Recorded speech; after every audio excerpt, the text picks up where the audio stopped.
Hello and welcome to Stripping and Dipping with your usual co-host AMG Denz, aka Denzel Clarkson. And what can I say? We've got an amazing series of podcast episodes to bring out throughout the summer break. So don't go changing, don't go hiding anywhere because we've got some amazing content. And to kickstart it all off, I've got two amazing guests. One for a very successful team that plays a very pivotal role to what they do. So I'm very excited to learn more with you guys as to and what it entails, of course. And then we have a returning guest being the queen of, the whole community, being Nilly as well. So before I go and introduce our other guest, for those listening, he is the head of health and safety at the Mercedes AMG Petronas Formula One team. And that is Stuart Hughes. Stuart, how are you doing? I'm doing very well, thank you. Thanks for having me. It's nice to be here. Yeah, and it's nice to start off your summer break series. So yeah, pleasure. Oh, well, I'm so flattered as well, Stuart, and it's amazing for us to have your time on this episode as well, because I feel that there's a lot to unpack. And of course, as well, like everybody in Formula One talks about the cars, the drivers, some of the silly season rumors as well. But health and safety should be on the top of everybody's priority list. And I think it's something that we could learn so much about. So I'm very intrigued to kind of start this one with you. And also, Nilly, how are you doing? Might have some technical issues with Nilly, so I might come back to her a bit later. But to smoothly segue into it, Stu, head of health and safety for, the Mercedes F1 team. It's such a political role, and I think one which I don't imagine is like a goal of how you would get that step. So my leading question is for you, Stu, is like, how does one become the head of health and safety for such one of the most successful leading F1 teams? And is it a trackside operation or is the role conducted from the base in Brackley? Yeah, so the easiest bit of that question to answer is where I'm based out of, and it is based out of the Hague. And there's a healthy amount of people on that site that do a whole host of activities to get the cars to the track and in the condition to be ready to go and race. So there's a big proportion of the stuff that you don't see from watching the races on the TV that goes into those two cars being ready to race. So there's a high proportion of my focus there, and then I also look after the men and women that travel out to all of the races throughout the season. Also consider some of the other things that we do in terms of the demo events, young driver tests, everything within the operation. Basically, we touch every part of the team, which is pretty cool. And how I got there, bit of good luck, bit of good fortune, and I suppose really just having spent. I've done health and safety for the last 17 years now, so it's been I've kind of spent 6.5 with the team now. Prior to that, I was a consultant with KPMG, doing health and safety work for them out in the field, and then I've worked for a big waste management company and also a couple of. So I basically went to university and studied environmental health. After getting into, I'm very orientated around public safety. So I started life wanting to be a chef, got really interested in food safety and public health really. And then when I went to uni, I kind of fell in love with the idea that it was a basic human right. Everybody should be able to work and doesn't damage their health, and that's really kind of the driving factor behind it really. And then I've just been very fortunate with being at the right time in my career to make a move into what's an amazing industry. And I think very fortunate that my approach to how you deliver health and safety is aligned with what the team's ambitions are. And I think if you can work in my world and think all about performance, it aligns really nicely into how the team team operate. We've got amazing people within our workforce, and you want them to be focused on doing the amazing jobs that they do and not worried about whether their environment's hazardous, whether they're going to have an accident from what they're working with or the machinery that they're using, etc. And obviously, the smoother the operation is, the easier it is for everybody that's involved. So yeah, it's been pretty cool. That's been really interesting to kind of start our show off with, Stuart. And thank you for giving us that insight too, because the role itself that you do sounds really all-encompassing. It's not just the drivers, but also, like you mentioned, the team members as well, as they travel, as they go from A to B with some of the demonstration runs as well. I'm sure you'll be quite familiar with the Goodwood Festival of Speed kind of thing that we had recently as well, which was amazing. And even then, there was like a fire hazard with George Russell's W11 that unfortunately got a bit unhappy and started a bit of a fire.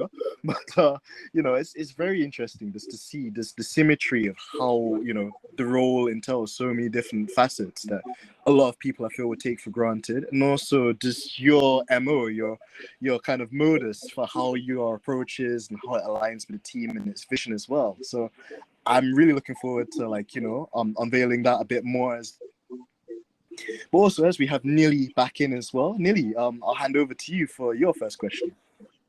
Awesome. Thank you. I have a question. Maybe you could answer this. What is your part in the pit stop crew efficiencies with Ron? I love Ron. He's an amazing man, and he's been around the sport for a long time. And he knows a lot about how the game operates. I work with him and chief mechanic and the number ones to look at all aspects of what the mechanics do, from right from the very setup of the garage, where everything goes, how it goes together, through to how we do tire prep for a weekend, how we look after fuel. If you kind of think the elements that we carry for the race weekend, all of the kind of any substances we're using, all of that kind of stuff we think about, and then into the mechanics of the pit stops itself. To be honest with you, my kind of focus from that is more on a physical fitness, health and well-being perspective. So where can we influence performance in terms of people's cognitive and physical capabilities?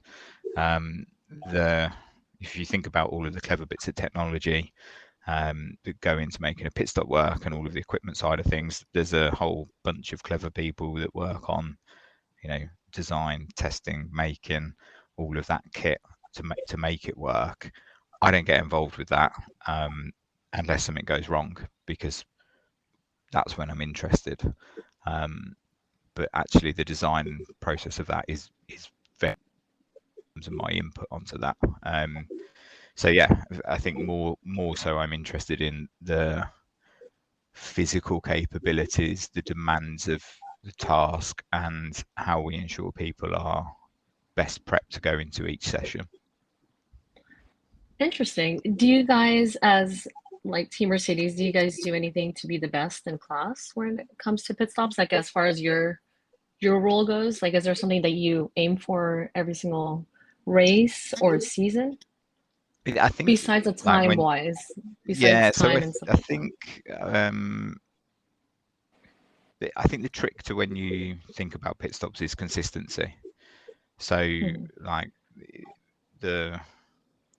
you can hit the world record and hit a 1.8 or a 1.9 as we've seen in the past, and it's impressive, but actually there's a lot of risk that comes with that level of speed, and actually doing something at 2.2, 2.4 is much more reliable, and you're less likely to have an issue and have a 4 second, 5 second, whatever stop. So actually the consistency is the piece. So what you have to balance is how much you practice versus how much fatigue you want to put into the people that are doing that task. So there's a fine balance in terms of practice, preparation and delivery, and somewhere in that you find the right makeup. And that's, to be honest with you, it's the experience of the people in that pit crew and the chief mechanic that really know when to push, when to pull back, and how to kind of judge that we're at an effective point, I suppose. So I don't think there's anything in my role that I would say specifically we do that I'd openly talk about in terms Of course, absolutely. programs and stuff. But there are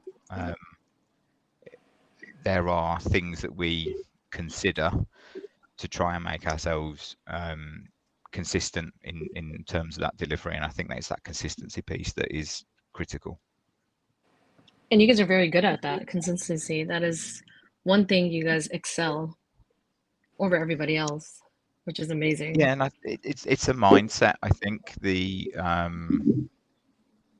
I think if you think about reliability beyond just the car performance, and you think about reliability from a human performance aspect, from a mindset aspect, and from a ability to deal with the pressure of the situation, those are the things that will set you apart.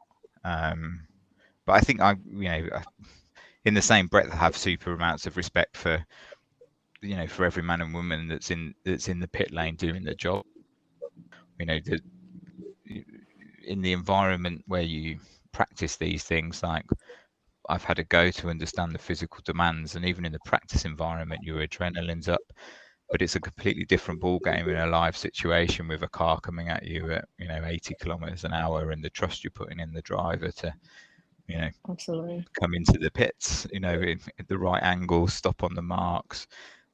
There's a lot of variables, and actually that's where the impressive nature of it is, wherever you are in the pit lane. And I think obviously it's helped for a number of years with our pit positions from leading the championships, and actually the more in the middle of the pit lane, it's an even harder task. So I think kudos to everybody that's in there doing those things. I think it's a mega challenging environment.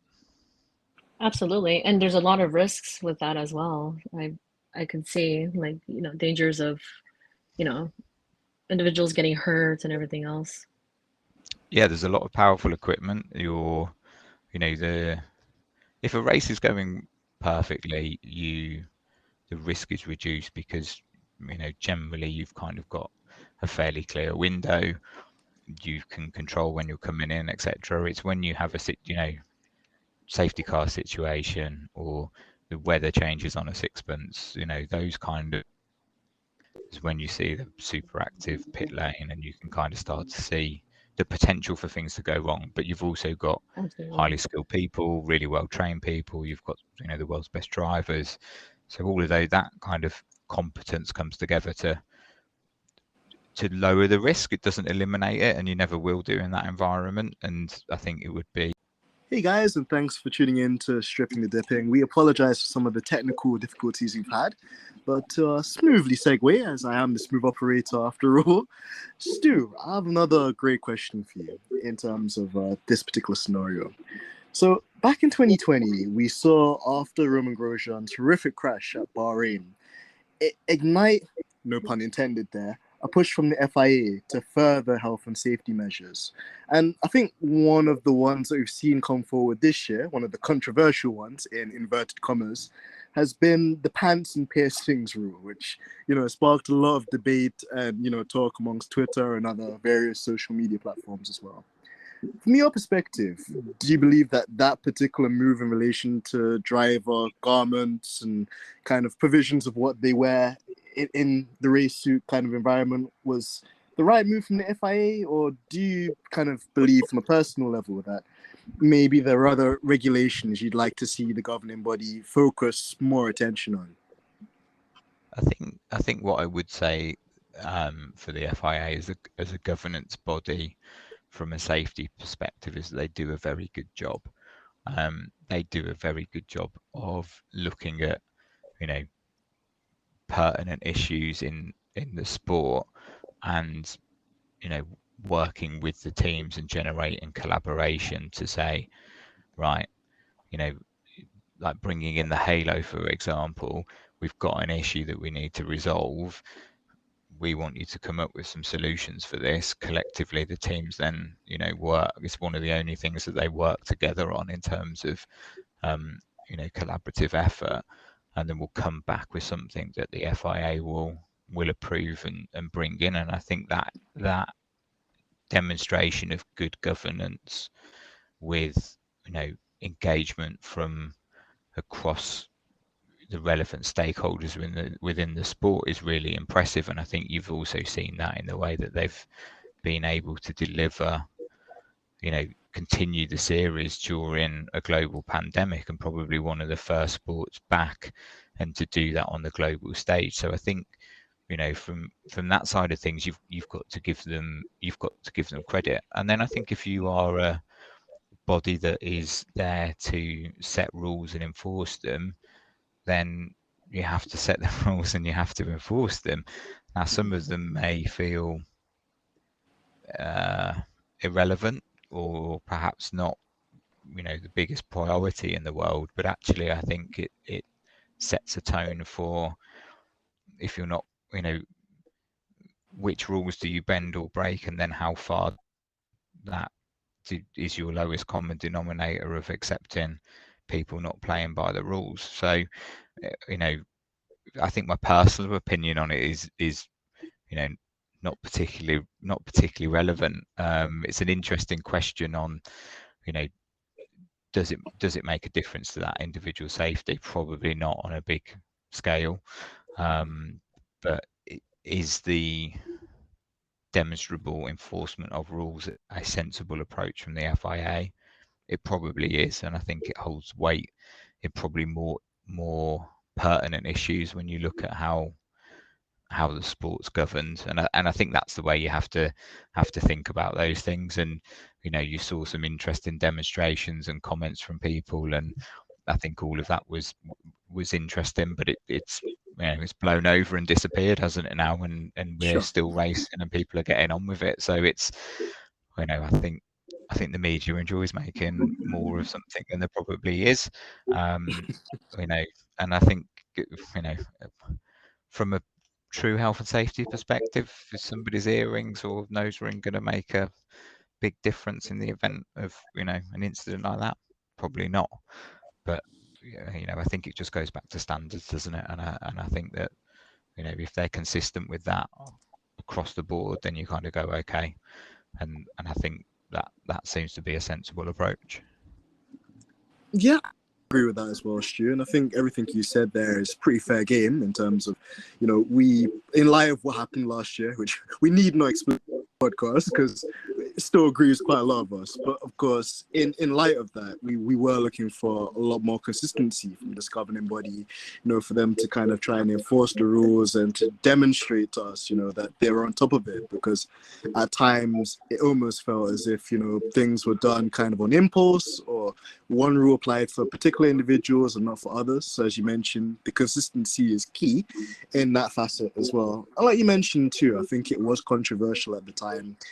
There was kind of a lot of questions raised just in relation to how important is it really, and are there other factors that maybe should get more attention or need to be looked at more pertinently as well. In relation just to that particular incident, the Roman Grosjean crash, or any of the other kind of incidents we see in the last 5 or 6 years, Stu, in particular you've been very impressed with in terms of like the FIA, or any kind of, other than the halo, of course, which has been amazing in what it's been able to stop and prevent from happening? Has there been any other like leading kind of innovative things in the health and safety segment which you think doesn't get the praise or maybe the kind of credit that it deserves? I think the most impressive thing when you see, when you see an incident like that, whether you're trackside or watching it on the TV, like, they look horrific, and the fact that a driver's able to get out and walk away is a testament to the investments in engineering, in safety, the design concepts of the car, the robustness of the testing that goes on to make the sport as safe as you can, whilst still keeping it, an exhilarating and entertaining thing to watch and compete in. And I think that the balance of that probably is, in a very good space.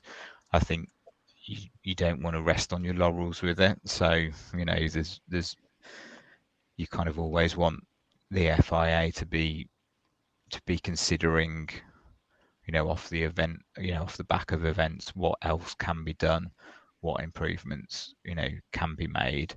I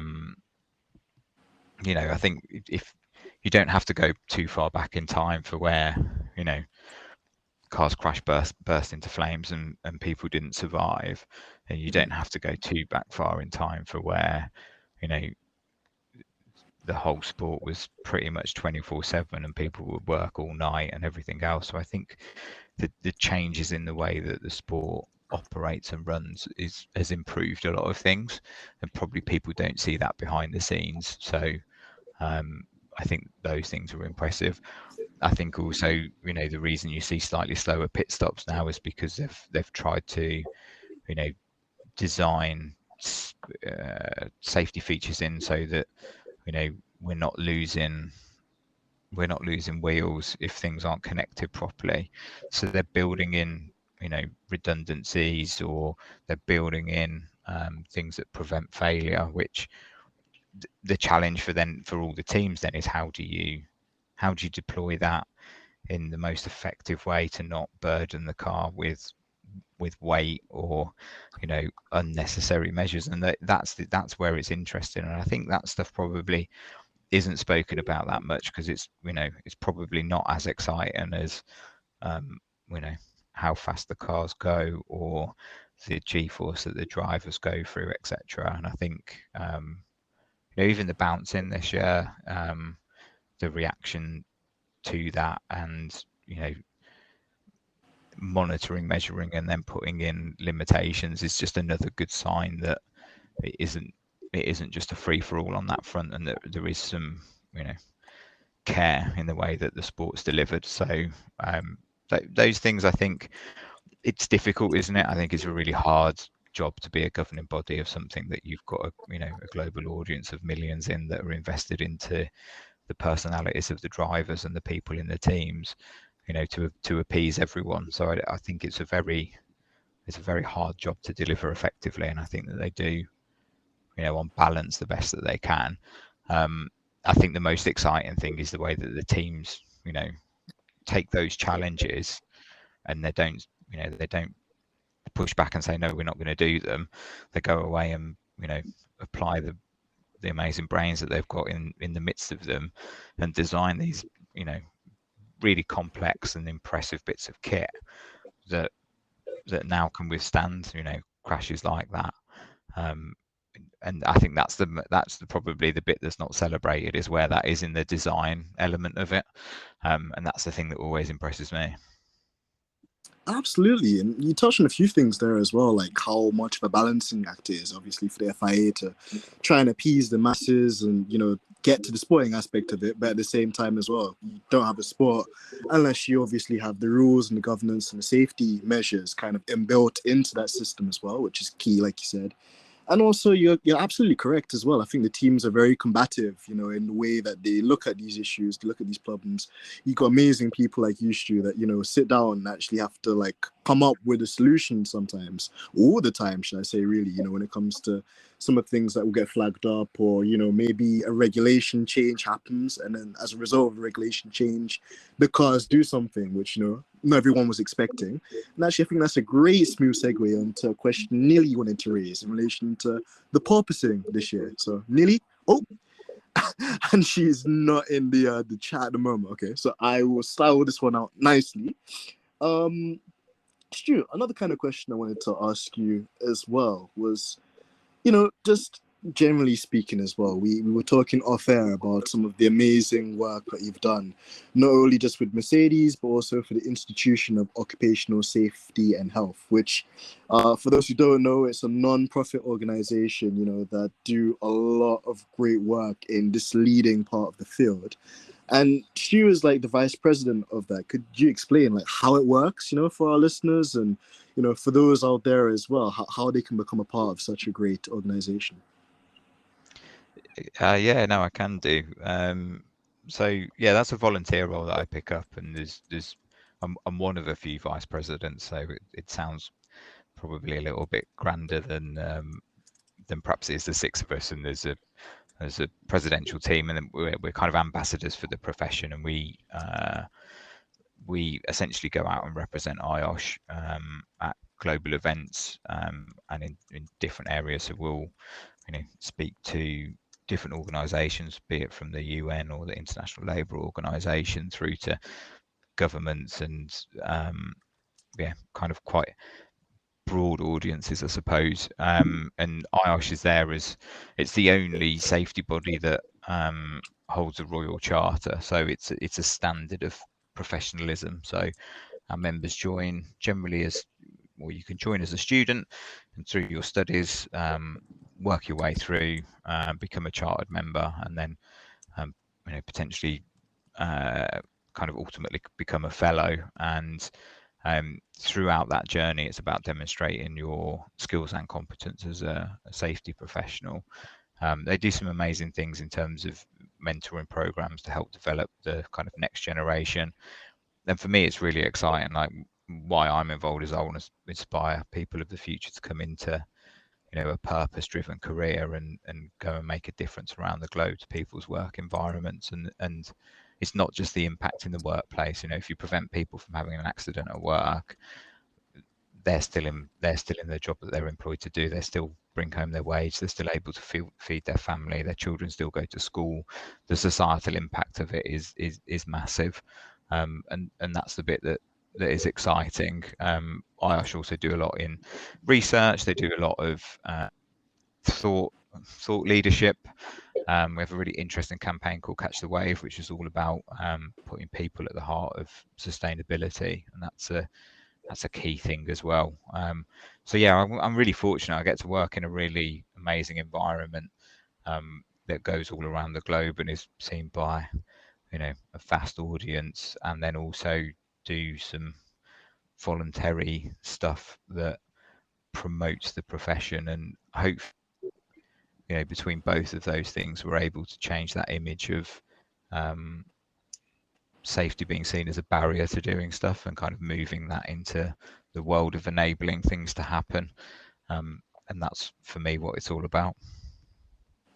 Excellent, Stuart. I think that was a great answer as well, just in relation to how it applies and how people can get involved. And like you mentioned as well, there's I think endless kind of benefits you could make in terms of how it affects society, also the workplace, making it a safer, a better place for people to be, which, as you mentioned, has a leading positive effect for, the longevity of people's careers and how they're able to, work and provide for their families, which is so key. Another thing I wanted to speak about as well, Stu, because, I'm only 26, so I'm still not that old yet. But when you mention the volunteering aspect of it as well, could you explain probably for younger listeners, how important that is too? Because I feel with a lot of young people, and I say this as if I'm 90 years old, but I think people always see the top of the cake, and they're always yes, I want to work at this Formula One team. I want to work at KPMG, one of the leading finance and data collection companies in the world. I want to be at this level, but some people don't appreciate the journey, and some of the sacrifices you do have to make in order to get to that stage, and how character building, how personality building and experience building that can be as well. So could you touch in on that at all? Yeah, and I think it's interesting, isn't it? I don't think you should never discourage people from having the ambitions to want to get to the pinnacles of whatever it is that they're interested in. But I think it's I think the trick is to love what you do, right? It's probably similar for you co-hosting the podcast. You do it for a love of sport that you're super interested in, right? And I think to talk to a younger generation, I think one of the things that people can do is they can get involved in voluntary stuff at an earlier level. So everybody's got stuff that they can bring to the party, skills that complement whatever an organization or a charity or whatever it might be needs. And it doesn't have to be giant global scale. It can be very small stuff within your local community, and actually you can probably see a a greater impact from that, right on your doorstep. And I think it's a rewarding thing too. It brings you into contact with, lots of people that you probably wouldn't meet in your normal day-to-day life or through your normal social circles. And I think that, integration of people through different generations is really important for, the harmony of society. And I think if you also learn a lot through doing it. You kind of get an appreciation for what you have, but you also get, I think, kind of a good appreciation for, the value that you can bring to something. And I think that's a very rewarding piece of any volunteering role. And I think you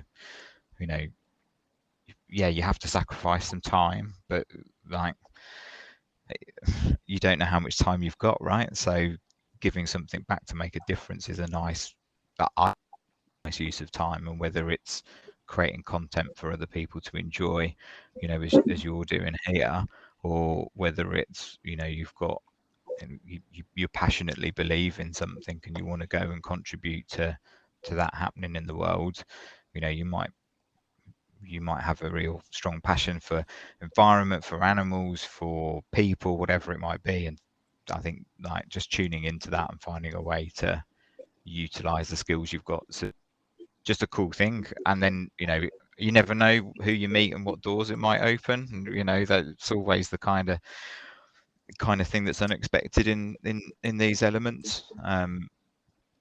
It's not easy. You like you said, you do have to sacrifice some stuff. You have to give up a bit of time. You have to work out how you balance all your commitments. Yeah, sometimes you might take on too much, but you learn that as you go along, right? But I think I don't know, the sooner you get involved in it, I think the better.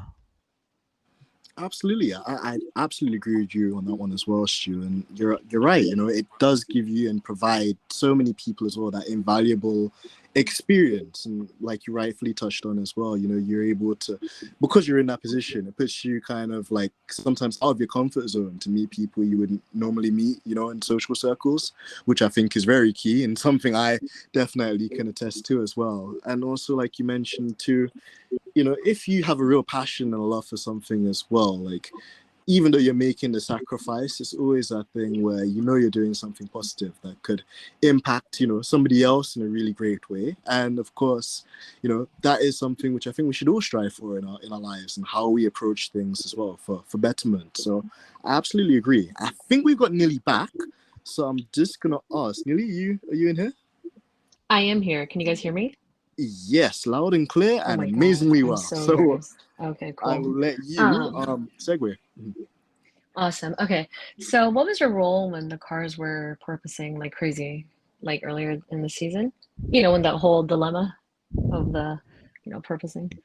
To step away from it, to be honest with you, because it's an engineering problem, and therefore it's an engineering solution.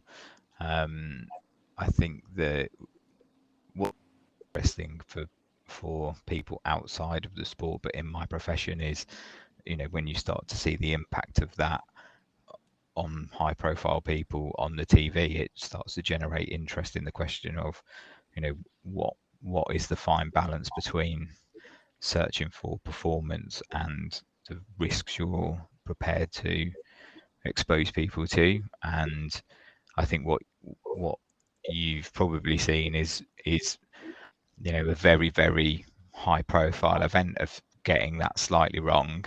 And then the beauty of what we have is we have a very short amount of time to learn, correct, and put that right. And you'll see that we've got that right now, and we're not in that same situation. I think it's always a challenge. You ask a driver whether they want a comfortable car or a fast car. They want a fast car. And the other challenges you have is, like, sometimes you're locked into an error.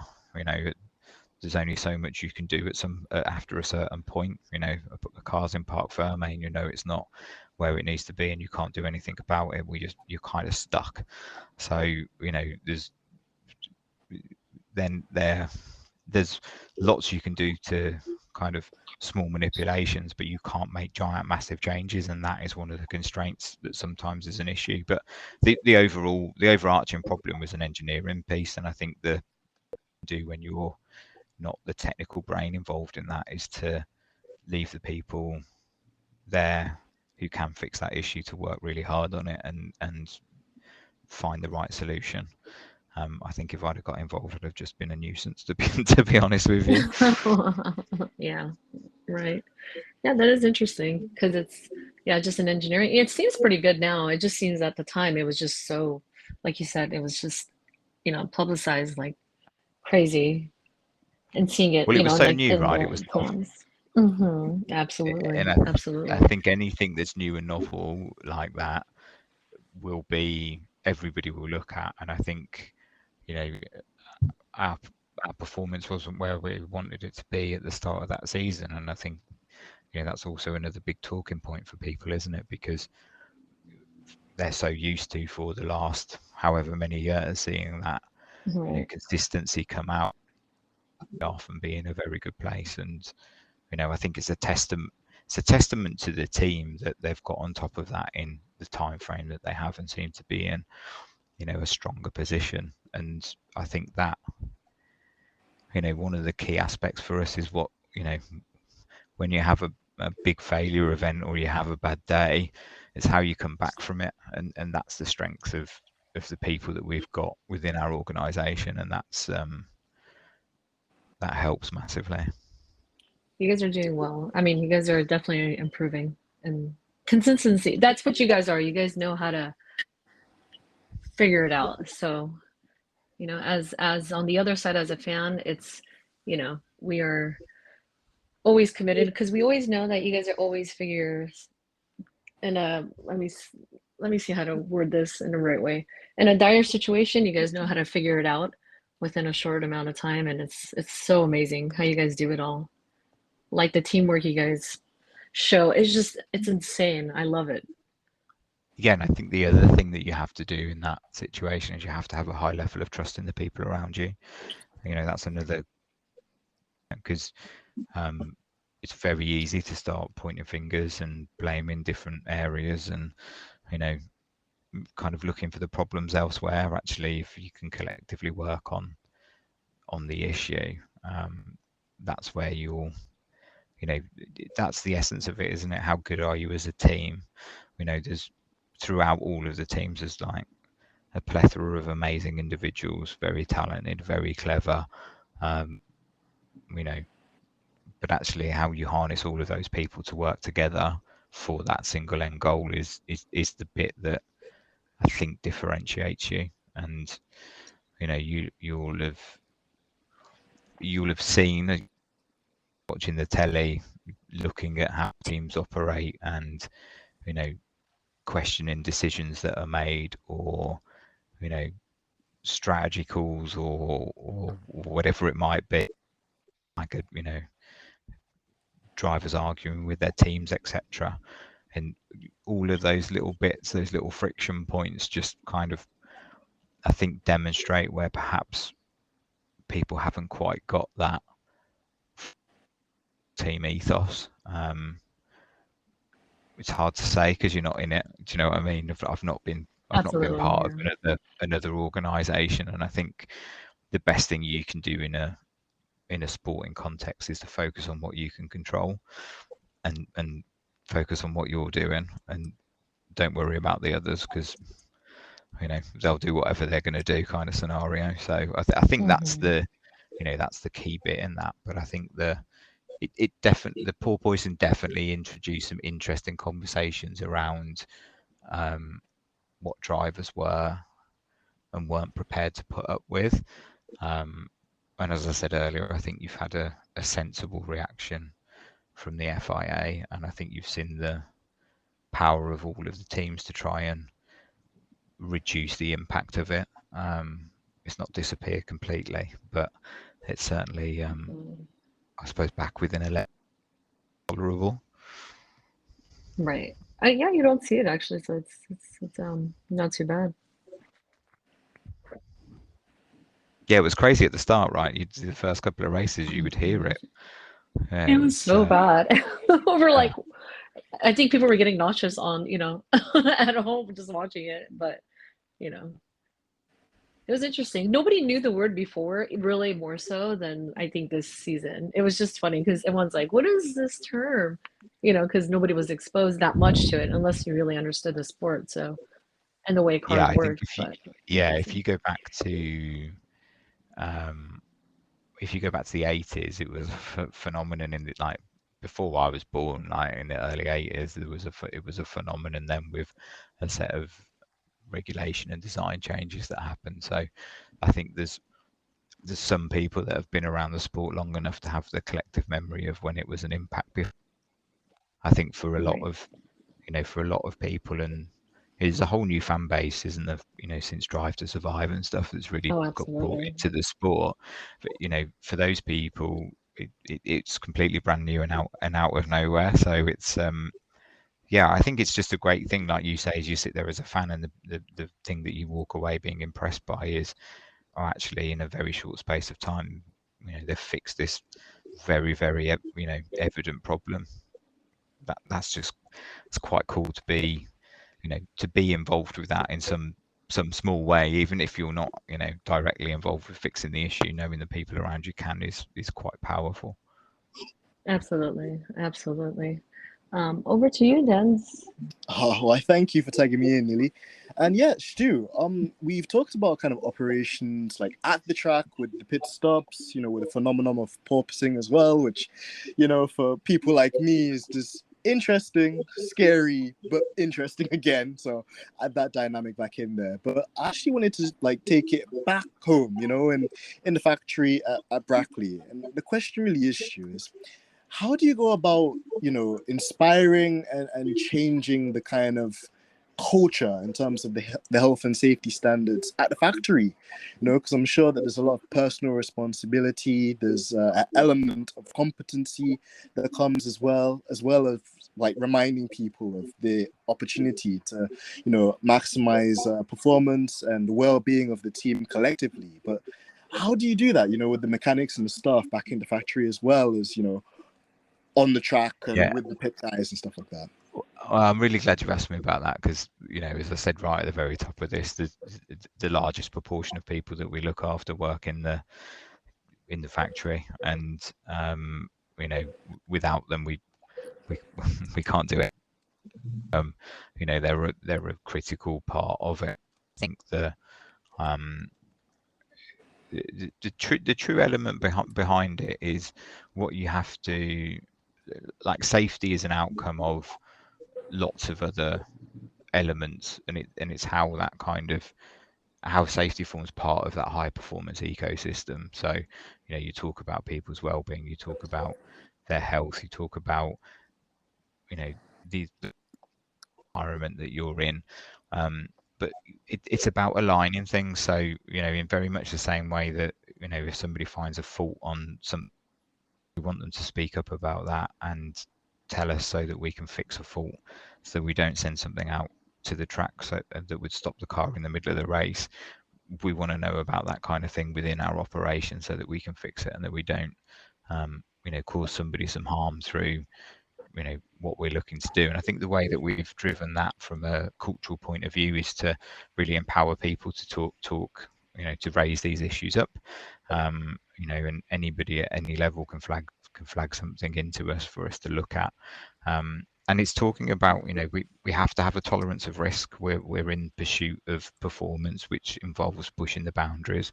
The most exciting areas in the factories are the bits that we really test the limits of materials and their capabilities and the forces that they can take.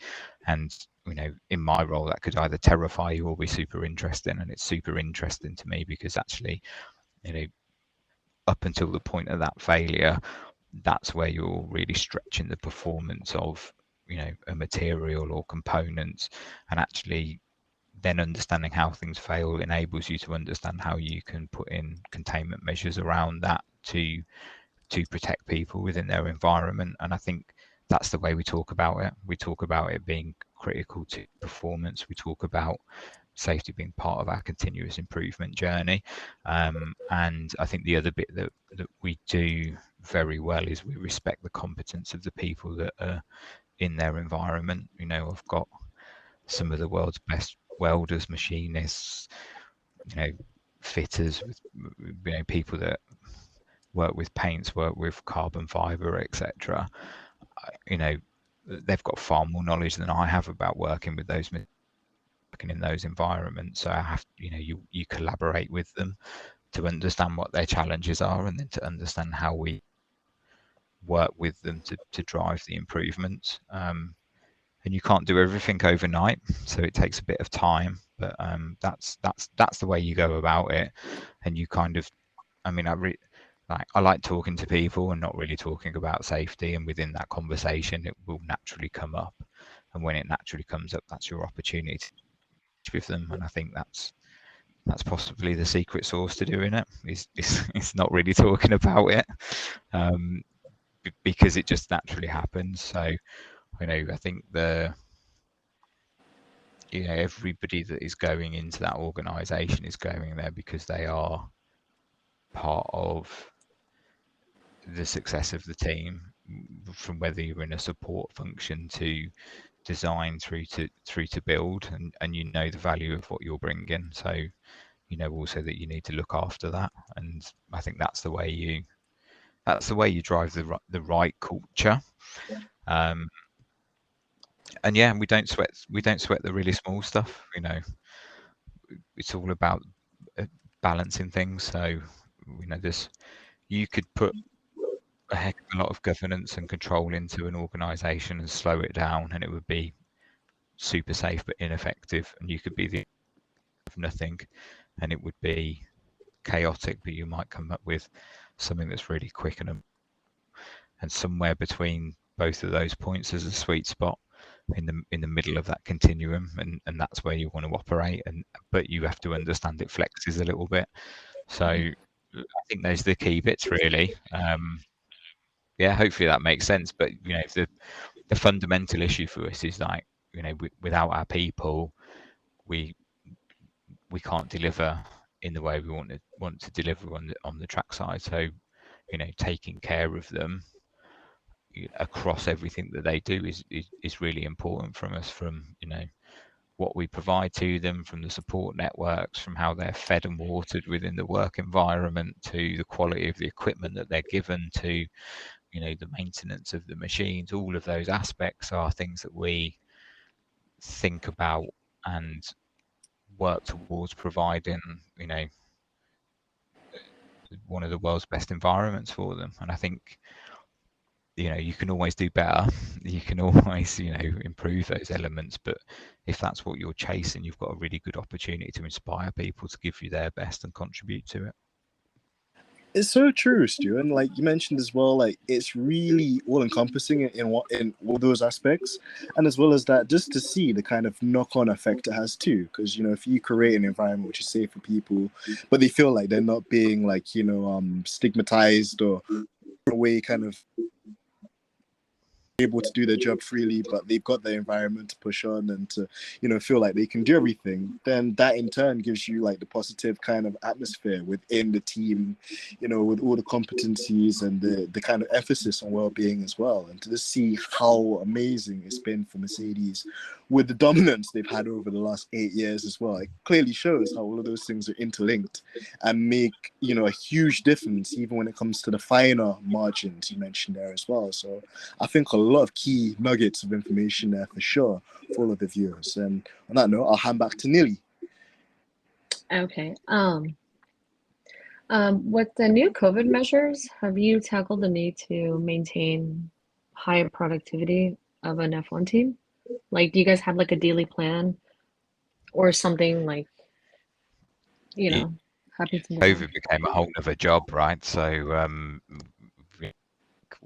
from the very start of it becoming clear it was going to cause quite a significant impact to, you know, the race that never happened in Melbourne, and you know, the sport shut down for 9 weeks. So, you know, we had to implement a raft of measures to protect the workforce. We had to learn how to move from having everybody on site to having a high proportion of people off site that could work off site, and then in reducing the loading of people on site into the manufacturing element, only kind of gave us another level of protection. We had to think about obviously then how we close down the factory safely. You may or may not have been aware of some of the things we did in Project. The Formula One teams kind of came together and helped with reverse engineering medical devices, and contributed to some of the elements of helping, I suppose, the country when it was in crisis, which was pretty cool, to see those things happen. And then we had to work out how to bring everybody back safely, and how to kind of return to normal, and how to interact in a completely different way, with some of the ways in which we had people on site, and to keep them there safely, and to get them moving around, and to get things from A to B within the factory. So all of that was, we set up a task force. We had right from the very top of the organisation senior buy-in to what we were doing, how we were doing it. Quite a lot of a vast amount of testing and controls from that side of things. And I think one of the most amazing things I think we experienced was just the way that our workforce took to protecting each other from that. So taking it very seriously, engaging with the control measures, and still being able to work effectively, and win and win as well within that period. Win the constructors and deliver. It's been really, really challenging, and it got harder. Like as the world kind of got a bit more switched on to what was happening, and governments got their acts together, and there was more guidance and regulations and constraints on travel. It got more difficult, and thankfully it's moved back into a much easier point now for us, and it's probably less of an impact. But we did, to give you an idea of how we prepare for something like that, we went and we did a full setup at Silverstone, and kind of put all of our control measures in, and mapped out how things would be in the garage, so that we knew how to do that when we went and set up in Austria when that season first kicked off again. And it's that kind of level of preparation that I think is probably the bit that really, really gets you there. And we did that same level of prepping people to come back to, and I'd hope that they all feel like that we've really cared for them throughout that period. Yeah. That's interesting, Stu. And again, it's very insightful just to see the level of due diligence and preparation that goes in as well. And, as you practice is how you mean to go on as well. So it's great just to see how even from just that base level, then all of those learnings and understandings could then be brought over to the track as well. And we see that when, Mercedes are at the circuit, bar maybe some technical issues, which every F1 team has at some stage. In terms of the operational point of view, there's never really many issues or anything, at least on the televised side, that we see. So that's very remarkable. And on the topic of like preparation and, being able to kind of like set yourself up for these situations as well. We touched on your time, or very briefly on your time at KPMG, and also as a contract support manager at Viola Environmental Services as well. Would you say any of those earlier roles gave you any transferable skills, or would you say that there was anything in those roles that prepped you for the role at Mercedes? I think everything prepares you for the next step. It's probably not until you've finished what you've been doing and sit back and reflect that you really understand the value of it. But yeah, like every journey of it's built up. I think as earlier you were kind of saying, like, people see the very tip of what you've done, and they don't see all the bottom of that, that iceberg, all of the other layers that have gone into it. So I think, I could talk you back through, from some of the first things I did in local authority, going into places for the first time, meeting people, closing things down, stopping processes from happening to protect people, decisions, all the way through to, going and delivering very difficult audit reports to, powerful people in big companies and their boards. All of those aspects, working with a complete range of people. I think every step of the way is kind of built into where I am now and has helped me along that journey. I think if at each one, I probably wouldn't have connected the dots. And then I think, it was probably I always wanted to work out whether you could get into Formula One doing what I was doing. And then, I saw that you could. So it became an ambition, but I don't know if I ever thought it was, likely, I suppose. But it was something I knew that and bring something different to. And I think that's the bit that if you want to get into that environment, because competition's rife, whatever you want to go and do within Formula One, there's only 10 teams currently, across the globe. So the positions are limited. So actually you have to think about what it is that's within you that's different to everybody else, or what is that unique thing that you think you can bring to them. And I think, if you look, you wouldn't join the dots of my career to where I am now. But, what I've done has always been to look at a basic concept of how there's some core principles in safety that I think you can lift up and drop into any industry, anywhere in the globe, and deploy. And your job is to go and learn that industry or that organization inside out that you're working with. And that's the bit that makes successful or not successful. So I think everything I've done beforehand has definitely had an influence, good and bad. And I think you probably, I think you learn more from the day. Like if you some days you have a 10 and it's outstanding, and you've never had a day like it, and you're full of joy and it's proper full of flow and everything else. But they're built on they're built on the really difficult days, on the hard conversation, obvious mistakes you've made, and if you're not prepared to push yourself and fail, then you're not going to get to the other end of it and find the enjoyment out of it. So I think that understanding that the success is built on quite a lot of things that probably haven't gone smoothly or well is really important. And also like knowing that you can fall back down as well. Like, you can dip back down, but you're going to learn from that. And I think that's the important bit. It's not how well you do, it's how well you recover from when things go wrong. I think that's genuinely the most important thing.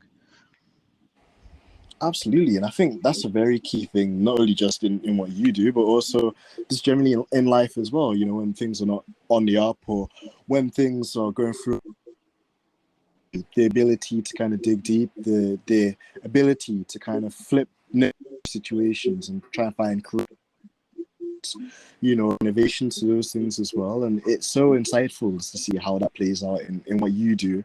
And also like how, even though none of the previous jobs you've had, like you said, are like paths into F1,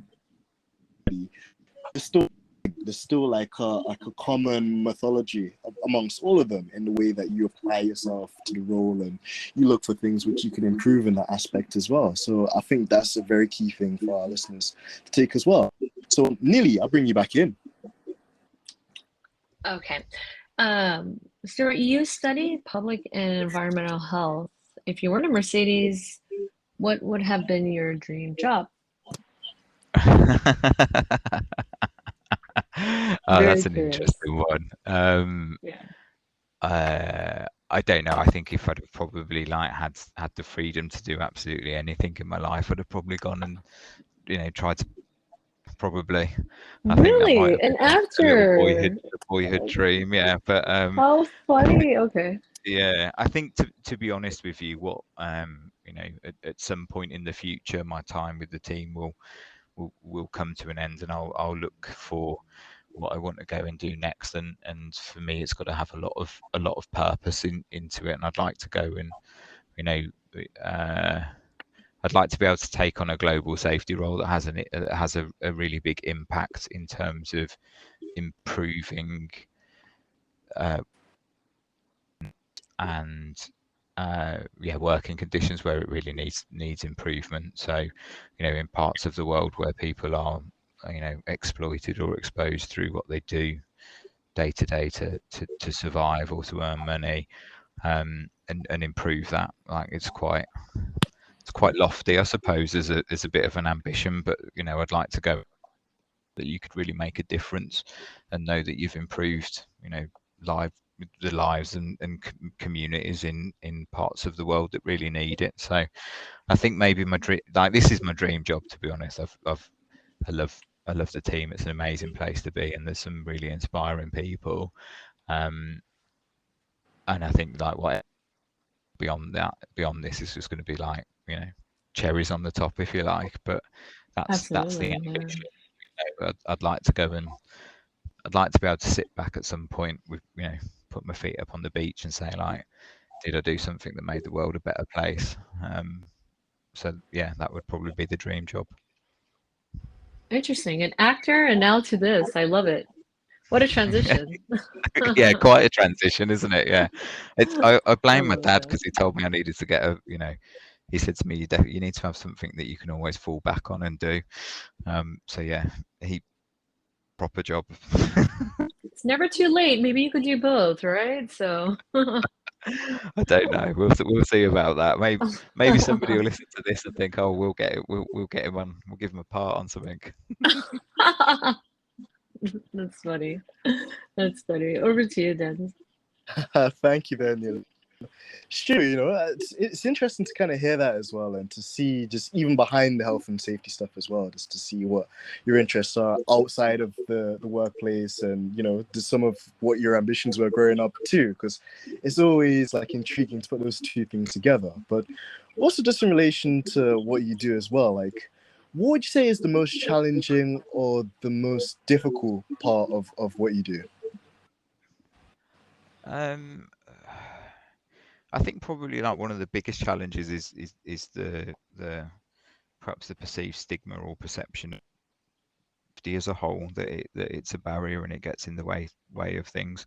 I think the things I love about the job and the things that make it the most difficult are the same, and that's people.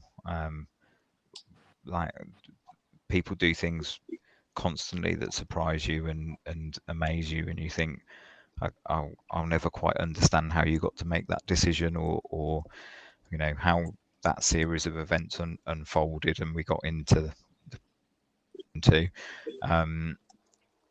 but at the same time, that's the whole bit that fills me full of curiosity as well. So I think like people are probably the best and the most challenging part of the job. And I think if you can balance out the things that frustrate you with the things that you're curious about, then you end up in a net positive position.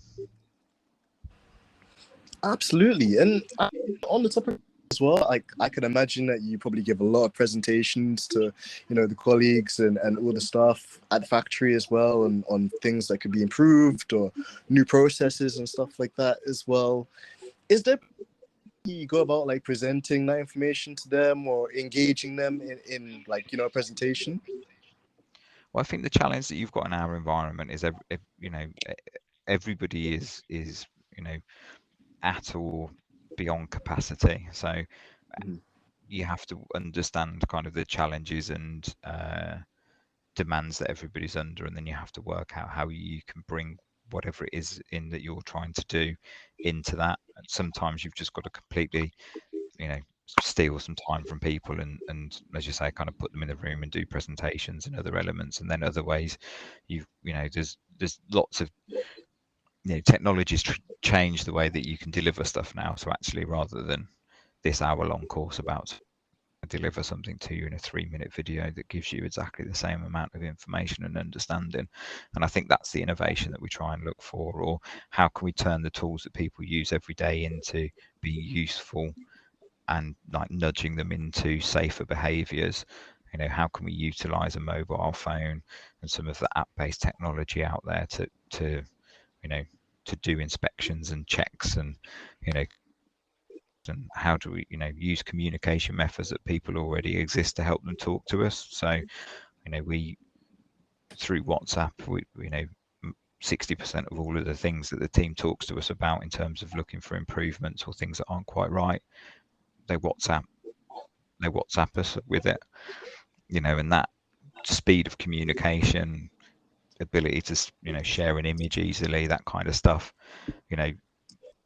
we're reducing the friction for people to get involved with us. And I think that's the key ability, that you have to, that's what you have to do. You have to make it as easy as possible, because if something's really hard, people don't do it. And it's for somebody to come and raise an issue about their work environment, it's either got to be really hampering them for what they're doing, or it's got to be so easy for them to tell you about it and that they do it without thinking about it, and then you've got to act on it. And that the speed at which you react to something and acknowledge and then work towards a solution is the bit that really makes the difference. So that's how you go about it. And I think also, just like them, that's the key bit. Like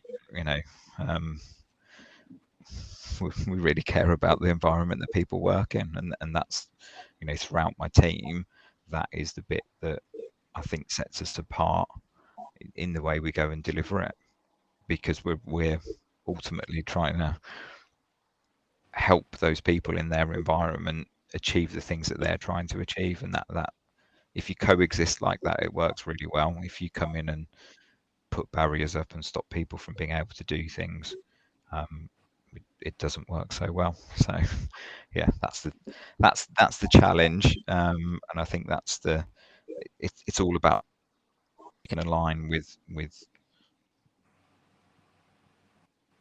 trying to do and how they're trying to do it. You've got a much better chance of succeeding. So yeah, that's the ambition. We don't always get it right. We make mistakes along the way, but I think in the vast majority of cases, that's where we are, and that's why the team talk to us and they involve us as early as possible in things, and they come and seek our opinions because we're helpful. Exactly, and Stuart, it's kind of ironic you should mention some of those things as well, because you're talking about like the human element and trying to kind of build that rapport with people so they understand that you're not trying to get in their way or to to hamper them from being able to do jobs. Because even for me, working in like an office-based job, when like our health and safety guy came over, he was saying, oh well, we need to do a measurement of like how far you guys sit away from your monitors at home when you're working from home. And everyone in the office was really skeptical, because like, oh my God, this guy's gonna come here now.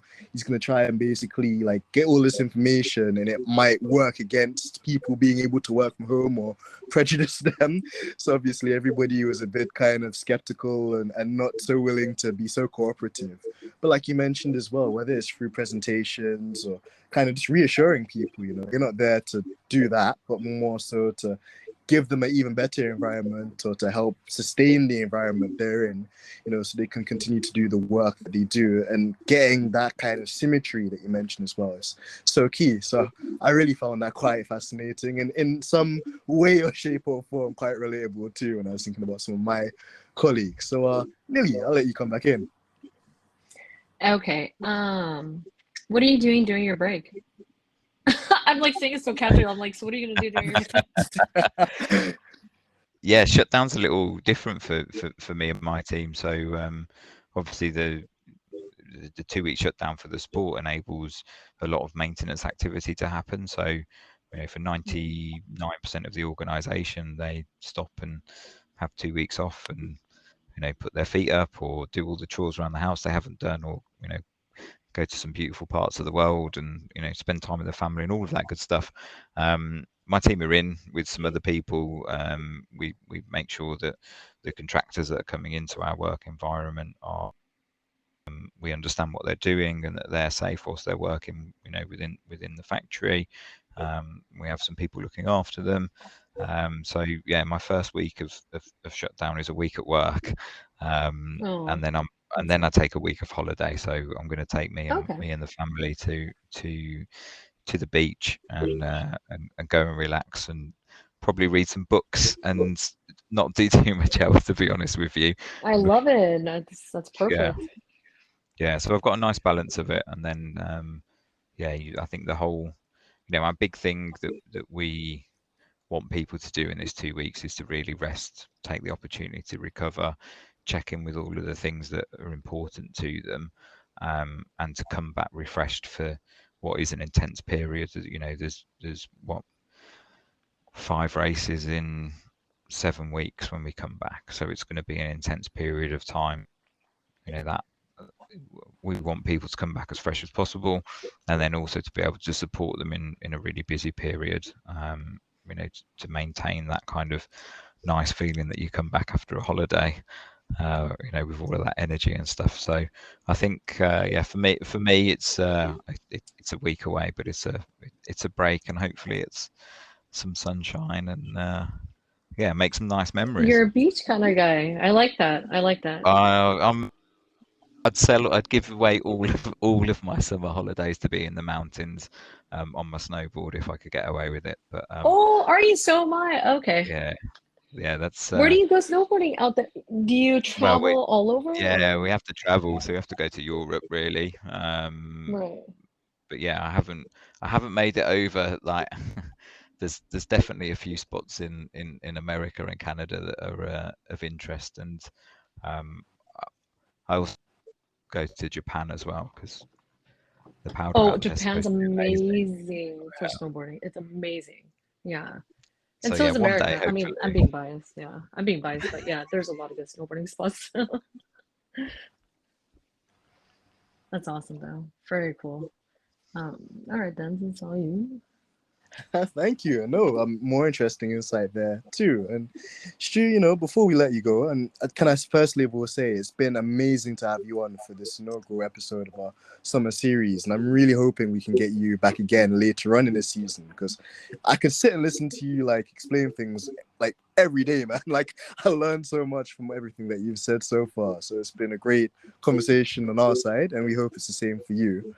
But again, one of those deep questions I'm gonna throw to you, man, is you know, you've had such an accomplished career so far, in terms of the different works that you've done, the volunteering that you've done as well, that we've touched on as well, and finally getting to that pinnacle, of like the biggest sports of them all, in a team that we love quite fondly as well on this podcast. But on top of that, what advice would you give to your younger self? And again, like bringing it to the listeners at home and some of the younger ones that will be at university or on their summer holidays now, looking to make their final or make their first moves into their first career or first job or things like this. What advice would you give to them?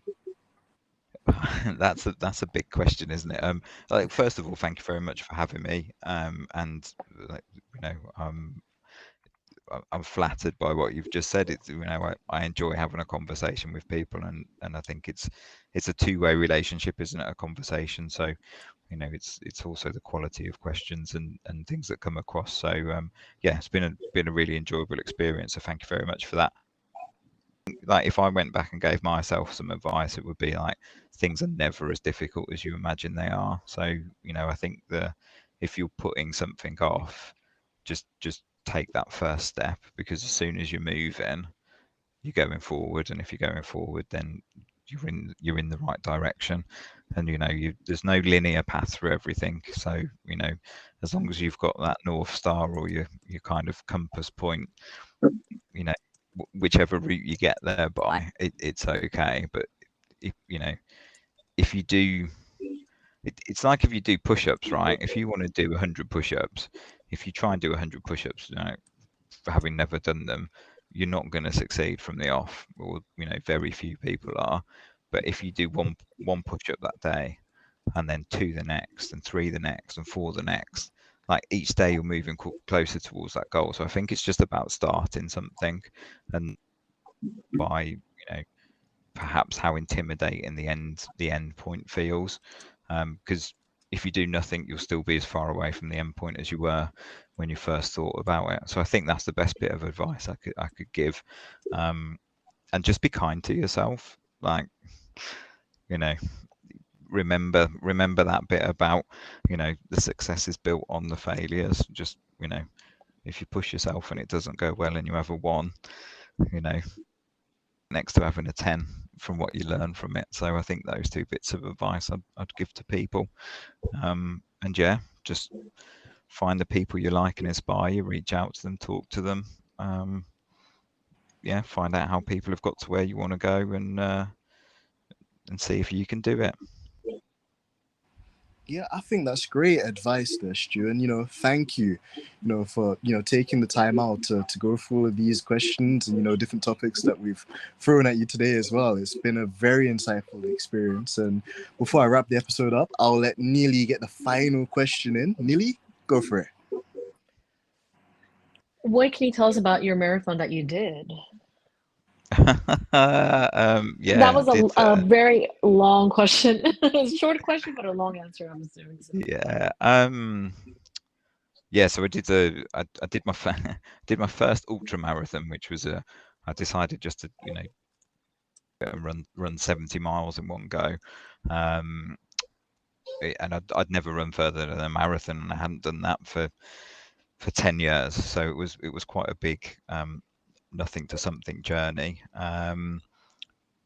Probably the best thing I could tell you about is I loved it, and I've already started looking for other ones to do. So I think the beauty of endurance is it's for everybody, and there's no kind of perfect shape for it really.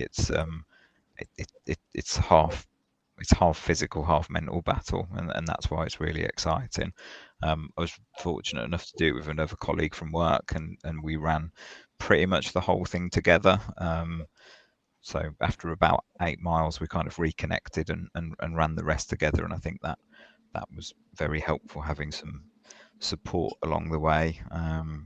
Having the family there at checkpoints to welcome you in was super amazing as well. I couldn't have done it without their support, and, you know, them being happy to sacrifice some stuff in the training along the way. I think that was another good example of you don't know whether you can do it, so you just kind of start and you go and you see how you get along, and then you're doing it, and then 15 hours later you're finishing it, and you know, it's a really cool feeling when you get to the end of it. But it's yeah, I loved it. I loved every minute of it. I didn't have any point where I regretted starting the whole thing. So yeah, I think yeah, I don't know what else I can say about it other than it's probably one of I mean, I was the just curious craziest about things I it. agreed Yeah. to do. But yeah, I loved it. Yeah, Like, you know, absolutely. it's I think what I said to everybody was I was really interested in what my mind would say to me at like 50 miles, when, you know, you've got, you know, another 20 to go. Like, that's what I wanted to find out. What I got in the locker at that point, and how would my brain react to doing something like that? And yeah, I learned a lot in terms of just like, yeah, I was completely up for the challenge, and yeah, we'll see what want to do next. Yeah, that's interesting.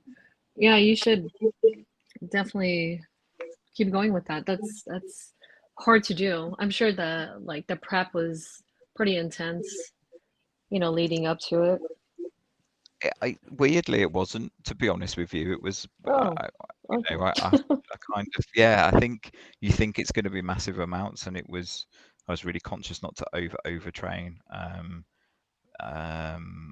Yeah, I don't think I ran further than 25 miles in one go. But it was more like if you ran like 20 miles on a Saturday, then you had to like tell yourself to get up the next morning and go and run a 10 or a 15, and just get your body used to kind of pushing on when it felt a little bit distressed. And I think that was probably more challenging, but you just have to balance everything. So it was, you know, I did as much as I could fit in, and it was enough to do, you know, there was people that ran that distance 5 hours quicker than me. So, you know, there's definitely people that trained harder, and, you know, Hey, I applaud you I though. It's not easy. I hit my I'll say goals, that. and that's what you want to go and do, isn't it? You know, like set yourself a target and go Absolutely. and go and do it. So yeah, it was super cool. Look, Totally. I would love to sit and chat with you all night. I Thank really you. would do, Yeah, but I do me too. I do need to go and attend to some other bits and bobs now. So look, thank you very much for having me. It's a real pleasure. It's We been lovely to appreciate meet you. you. Thank you so much. And Stu, Cool. before you go as well, again, thank you for your time. It's been amazing to have you on today's episode, you know, which we're super excited about. Where can our listeners find you? And one other quick question, can we get more health and safety, you know, like clips on the Mercedes YouTube channel as well? Because it'd be amazing to just get more insight. Yeah, there's a little video of me walking around the factory and talking about what I do on YouTube, and I think on the team's LinkedIn channel, and probably on Twitter somewhere as well. So you can take a look at that. People can find me on LinkedIn. Yeah, so you're more than welcome to kind of connect, drop a message, say hello, and yeah, probably they're the best places really. More than happy to talk to people. If you've got an interest in safety as a career, then definitely reach out, and if I can help, I will do. And if I can't, I know some other really good people in the profession that can. So yeah, definitely. Cool. Thank Uh, you. Stu, thank you so much. You've been an amazing guest. I hope that we can get you on again at some point of the future as well. It'd be amazing. And guys listening as well, please make sure you go and check Stuart out on LinkedIn. For the channel as well, please make sure that you like, you share, and you retweet all the great content that we're trying to put out this summer. Very informative, very cool, very snazzy content, I must say myself. And yeah, it's been your usual co-host, AMG Dens, and the awesome Nilly. Nilly, I'll let you have the final word as well. Thank you. Thank you again for coming on the show. Looking forward to being on here again. Oh, excellent. Well, guys, it's been AMG Dens, aka Denzel Clarkson, and on this episode of Stripping Dipping, we're out. Thank you again.